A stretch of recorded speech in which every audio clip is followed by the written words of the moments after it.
Story 1. I was 21, living alone in my family's modern house by a lake in the outskirts of Dalat, Vietnam. My name's Min. My parents are well off, own a few properties, so this place was my summer retreat while I was in college. The house was sleek, all glass and wood, tucked in a quiet, upscale area where neighbors were far enough to feel like they didn't exist. Our backyard sloped down to a small, misty lake, surrounded by pine trees that made everything feel secluded. It was peaceful, but at night, that peace could turn heavy, like the world was holding its breath. I loved the glass-walled living room, especially in summer. It had this cozy vibe, with a soft breeze slipping through the open windows. I'd sprawl on the couch, binge-watching shows, the lake just a dark shimmer outside.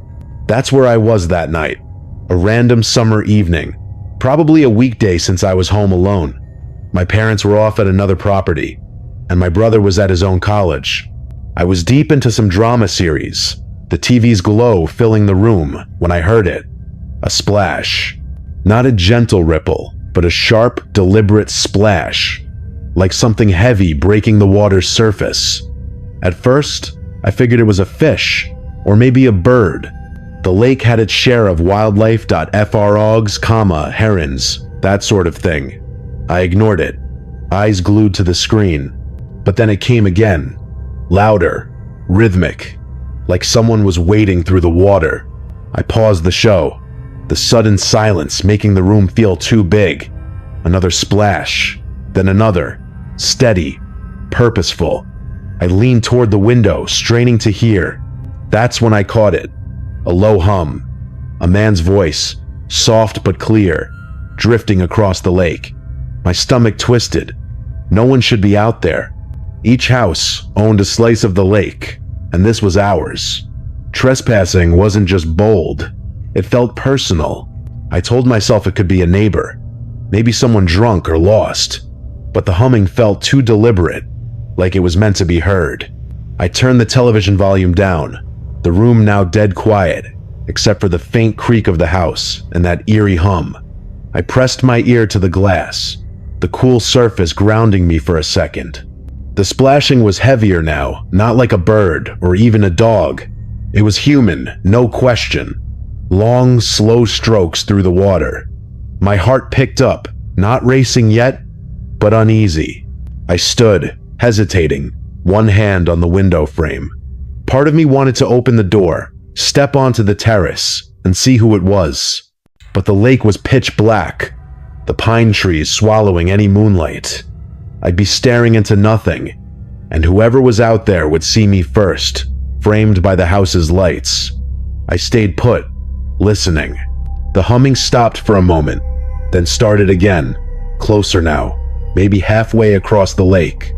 It wasn't a song I recognized, just a low, aimless tune, the kind you'd mutter to yourself when you think no one's around. But I was around, and I felt like I wasn't supposed to hear it. The isolation hit me hard then. Miles from anyone. No one to call out to, just me and this stranger in the dark. I gripped the couch, my knuckles pale, wondering if they knew I was here. Watching, waiting, completely alone. I stood frozen in the glass-walled living room, the lake outside a black void, the man's humming still echoing in my head. My name's Min, and I was alone in our family's house by the lake in Dalat. The splashing and humming had stopped, but the silence felt worse, like it was hiding something. I forced myself to move, stepping toward the terrace door, my hand shaking as I reached for the handle. I don't know why I did it. Maybe I thought seeing something would be better than imagining it. I cracked the door open, the cool night air hitting my face, and peered into the darkness. Nothing, just the faint ripple of the lake and the whisper of pine trees. I flicked on the terrace light, a weak beam cutting through the shadows, barely reaching the water's edge. That's when I heard it. A sharp splash, then silence again like someone had ducked under the surface. My chest tightened. They knew I was here. I slammed the door shut, locked it, and backed away, my eyes darting to the windows. The television was still on, its glow spilling out, probably lighting me up like a beacon. I grabbed my phone and texted my brother, fingers fumbling. Someone's in the lake, humming, help. No reply. He was probably asleep, halfway across the country. I tried to focus on the show, but every creak of the house made me jump. Then, a new sound. Soft, deliberate steps on the terrace. My heart stopped. I scrambled for the remote, shutting off the television, plunging the room into darkness. As my eyes adjusted, I heard it. Heavy breathing, right outside the nearest window. Slow, ragged, like someone was pressing their face to the glass. I dropped to the couch, flattening myself against it, praying they couldn't see me. A deep voice cut through the silence. "I see you." My blood ran cold. I couldn't move, couldn't think. Was it a neighbor messing with me? I clung to that hope, blurting out, "Tuan, is that you?" Tuan lived a few houses down, but the silence that followed crushed any comfort. Just footsteps now, bare feet slapping against the wood, fading into the night. I stayed there, curled up, too scared to even breathe loudly, for what felt like hours. Finally, my dad's voice echoed in my head. "Be the man of the house." I grabbed a kitchen knife, my hands sweaty, and crept to the front door. Locked. Side door. Locked. I flicked on the terrace light again, peering through the window. The deck was empty, but there they were. Wet footprints, fresh and glistening, leading from the lake to the edge of the house. I followed them, knife trembling in my grip, until I reached the side of the terrace. That's when I saw it. 2 eyes and a forehead, peering just over the deck's edge from the ground below, staring right at me. I stumbled back, my scream caught in my throat. Our eyes locked for a split second before they vanished. A rustle in the bushes, the only trace. I ran inside, bolted the door, and called the police, my voice shaking as I explained. They came, searched the property, found nothing but those footprints. I locked every window, cranked the AC, and sat up all night, the knife by my side, feeling like those eyes were still out there, watching, waiting, knowing I was alone. Story 2. My name's Lan, and I'm just a regular office worker living in a high-rise condo in District 7, Ho Chi Minh City. It's a nice enough place, modern, with a big parking lot out back for residents. I've got a dog, a scruffy little mutt named Meat, and I take him for walks 3 times a day, morning, afternoon, and late at night. The night walk's always my favorite, even if it's a bit of a habit I can't shake. There's something calming about the quiet streets, the city hum dialed down, just me, Meat, and my music. I always keep one earbud out though, just in case. You never know, right? The route's the same every time. Out the condo's back gate, through the driveway, and into the parking lot, which is this open, dimly lit space surrounded by tall buildings. It's not creepy, but it's not exactly inviting either, especially after midnight when the streetlights barely touch the shadows. That night, I was out later than usual, maybe 1 a.m., lost in a playlist, Meat sniffing every pole like it was his job. The parking lot was dead quiet, just rows of cars and the faint buzz of a broken light flickering overhead. I was halfway through the lot, humming along to some pop song when I heard it. A voice, faint but clear, cutting through the music. "Help." It was soft, almost like a kid's voice, but it didn't sound right, like it was coming from nowhere and everywhere at once. I froze, yanking out my earbud, my heart giving a little kick. Meat didn't seem to notice, still nose deep in some grass. I stood there, straining to hear, telling myself it was just my imagination or maybe someone's television left on in one of the condos. But then it came again, that same word, "help," a bit louder, from somewhere ahead in the lot. It wasn't a cry, not desperate or panicked, just flat, like someone reading it off a script. I glanced around, but the lot was empty. No kids, no people, just cars and shadows. My skin prickled. I'm not the type to get spooked easily, but something about that voice made my stomach churn. I clicked on my phone's flashlight, sweeping the beam over the parked cars, half expecting to see someone hiding. Nothing. Meat finally looked up, ears twitching, but he didn't bark or pull toward anything. I took a few steps forward, my sneakers scuffing the asphalt, the light shaking in my hand.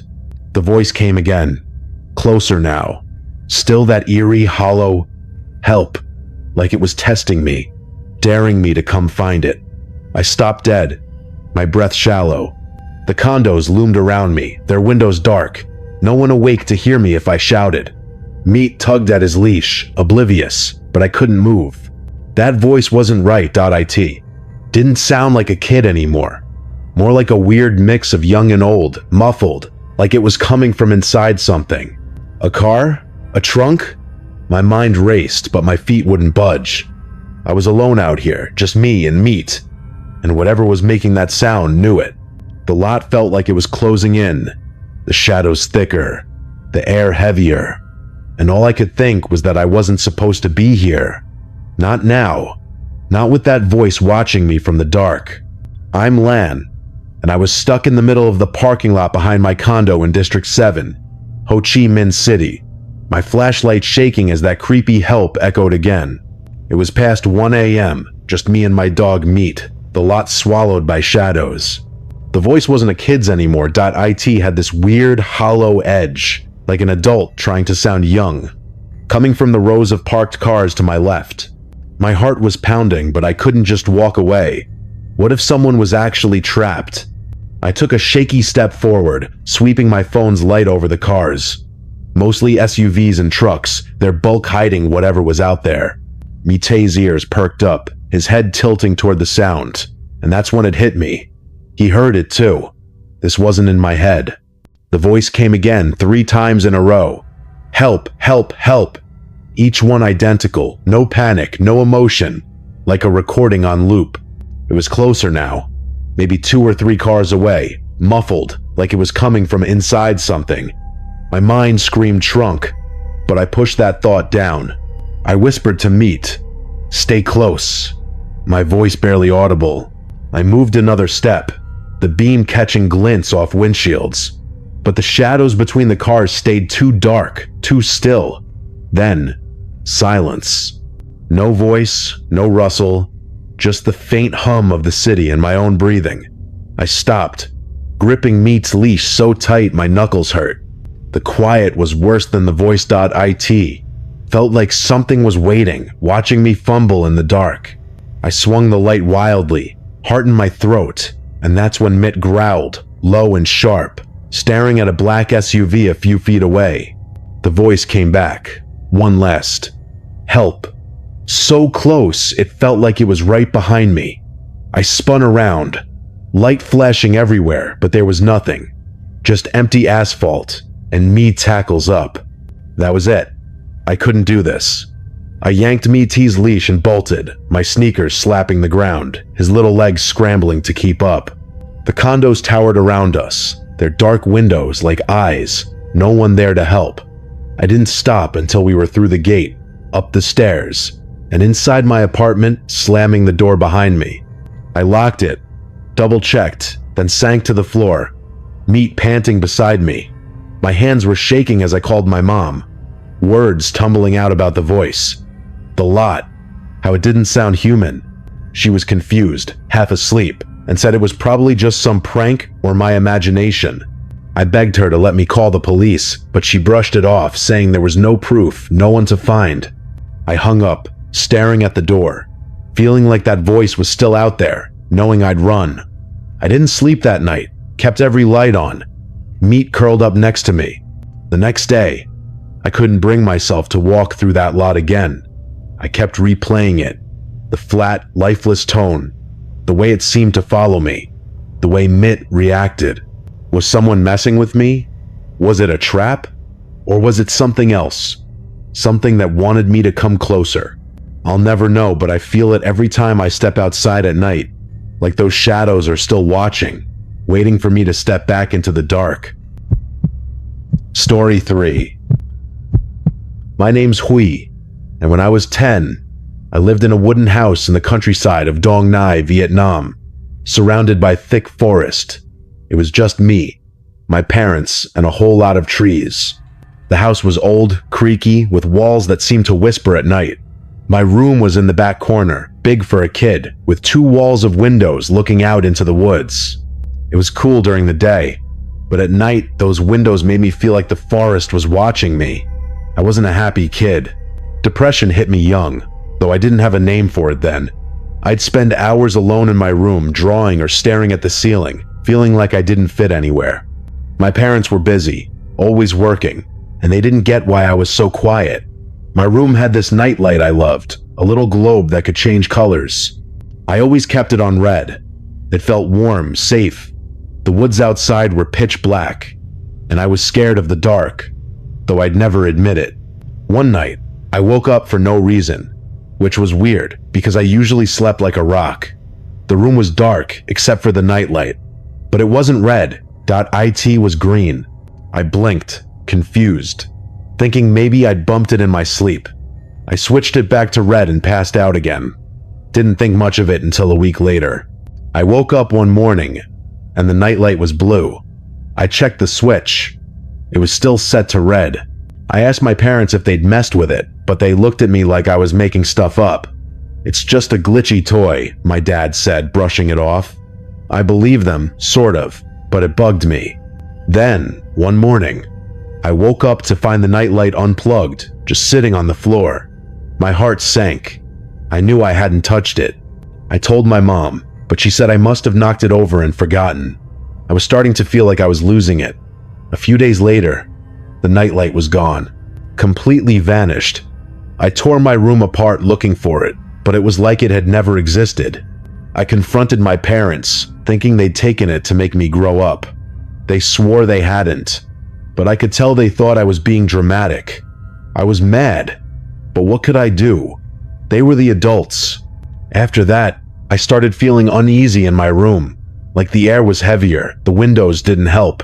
Every rustle in the woods made me jump. Every shadow felt like it was moving. I'd lie in bed, staring at the ceiling, wondering if I was imagining things or if something was off. The forest was so close, so dark, and our house felt like it was cut off from the world. No neighbors, no streetlights, just us and the trees. I started sleeping with my door cracked open, hoping it'd make me feel less alone, but it didn't. If anything, it made me feel more exposed, like something could slip in from the hall or worse, from the woods outside. I was just a kid, stuck in that big room, with no one to tell me the creeping dread in my chest wasn't real. No one to make the shadows feel less alive. I'm Hui, and at 10 years old, I was already feeling like my room in our wooden house in Dong Nai's countryside wasn't safe. The missing nightlight, the weird color changes, the way it just vanished, .it all had me on edge, like the forest outside my windows was creeping closer every night. I'd been waking up randomly, heart racing, with no idea why. Then, one night, it got worse. I jolted awake, the room dark, the usual hum of crickets outside gone, replaced by a faint rustling from my closet. It wasn't loud, just a soft, scratchy sound, like someone shifting in place. I froze, eyes locked on the closet door, barely visible in the moonlight. I told myself it was just old toys falling over, but my body wouldn't move. The rustling came again, slower, deliberate, like whoever, whatever, was in there knew I was awake. I wanted to scream for my parents, but their room was downstairs, too far. The forest felt like it was pressing against the house, swallowing any chance of help. I whispered to myself, "It's nothing." But then, the rustling turned into a low scrape, like nails on wood. I couldn't take it anymore. Morning came, and I ran to my parents, babbling about the noises. My dad rolled his eyes, said I was too old for this, and marched me to the closet. He yanked it open, tossing out boxes and clothes, muttering about my imagination. I stood there, feeling small, until he pulled down an old poster tacked to the wall. He stopped cold. My mom gasped. There, behind the poster, was a jagged hole, big enough for a person to crawl through, leading into darkness. My dad's face went pale. He grabbed a flashlight, shining it into the hole, but it just kept going, too deep to see the end. My mom started crying, and I felt my legs go weak. Dad ran outside, checking the house's exterior, and found a small opening in the dirt at the base of the wall, hidden by bushes. He dug a bit and cursed. A tunnel, running from the woods straight to my room. I don't remember much after that, just my mom grabbing me, saying we were leaving. We packed a bag and drove to my aunt's house that night, the forest blurring past like it was chasing us. My parents barely spoke, their faces tight with guilt.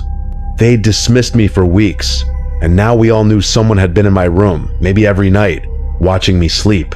We moved out for good soon after. I stayed at my aunt's, too scared to go back, even for my stuff. My parents never talked about it, like saying it out loud would make it real again.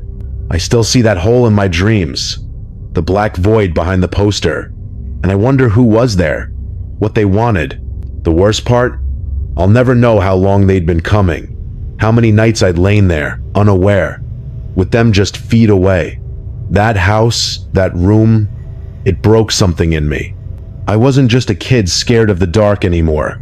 I was scared of what the dark could hide. Even now, I check my closets, lock my doors, and keep a light on, because I know what it feels like to be watched, to be alone, and to have no one believe you until it's too late.